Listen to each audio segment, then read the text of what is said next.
तर आज Sunday special आमच्याकडे बनतोय मस्त असा रव्याचा ढोकळा. तर हे पीठ भिजवून ठेवलेलं होतं, जवळपास अर्धा तास दह्यामध्ये रवा भिजत घातलेला होता. त्यानंतर याच्यामध्ये हिरवी मिरची, साखर, मीठ, अद्रक लसणाची पेस्ट ही सर्व जिन्नसं टाकली आणि वरतून इनोचं एक पाऊच टाकला छोटावाला आणि छान असं फेटून घेतलं. तर आम्ही नेहमी ढोकळा शिजवताना ताटामध्ये शिजवतो, जेणेकरून त्याला फुलायला मदत होते. जर आपण डब्यामध्ये शिजवला तर म्हणावं तितकं जास्त शिजत नाही, म्हणून आम्ही ताटामध्ये शिजवत असतो.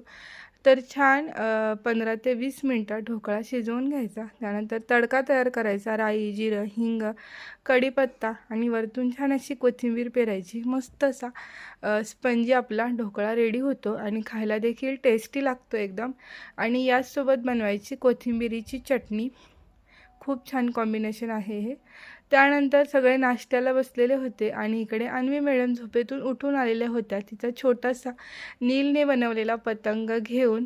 तर मुलं घरीच पतंग बनवायला ट्राय करत आहेत, तर नीलने हिला देखील पतंग बनवून दिलेला होता.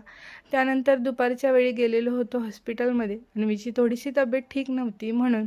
त्यानंतर आल्यावर घरी इथे बघा अन्वीने खूप सारा पसारा घालून ठेवलेला होता. हिला खेळणी दिली, म्हटलं की पसारा होणार हे नक्कीच, पण तिचा वेळ जातो आणि ती छान रमते खेळण्यामध्ये, त्यामुळे पसारा तिला करून देतो.